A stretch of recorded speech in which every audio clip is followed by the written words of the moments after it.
L'avion, à moins que vous voyagiez en première classe ou en classe affaires, ce qui rend le voyage quand même assez confortable, si vous êtes en classe éco, nous savons bien, nous, avionneurs, que ce n'est pas un moment véritablement de grande hilarité et de grande joie.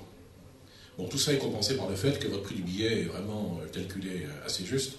Donc finalement, vous dire j'ai 7 heures à souffrir, finalement c'est très possible. Seriez-vous prêt à souffrir seulement 3 heures? Oui, bien sûr. Si on fait un sondage, tout le monde veut aller plus vite. Alors, de combien plus vite? Et le Concorde, une des raisons, des questions principales à se poser pour le futur, c'est on veut gagner du temps, certes, mais combien? On veut gagner une demi-heure, on veut diviser le temps du voyage par 2.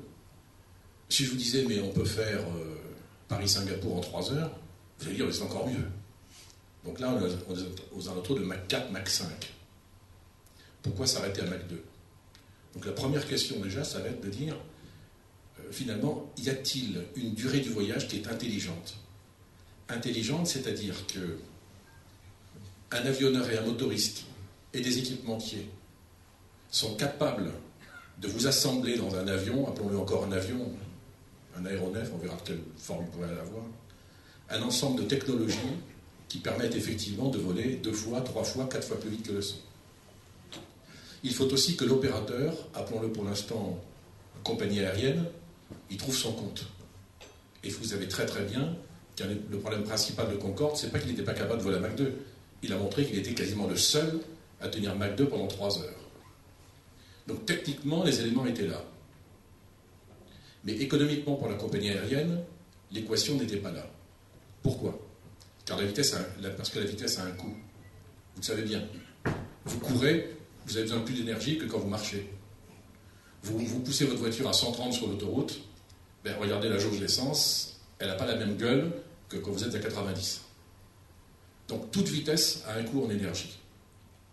Donc il faut trouver le bon équilibre entre le surcroît d'énergie que vous demandez et le surcoût. Faut-il que le surcoût soit accepté par les passagers? Il y a plusieurs solutions. Vous mettez beaucoup de passagers ensemble et vous divisez les coûts par un plus grand nombre. C'était l'optique du 747.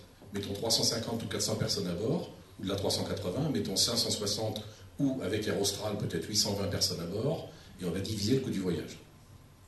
Mais quand vous avez la vitesse, il n'y a pas de doute qu'un avion très rapide, 2 fois plus rapide, 3 fois plus rapide, 4 fois plus rapide, de toute façon sera plus coûteux.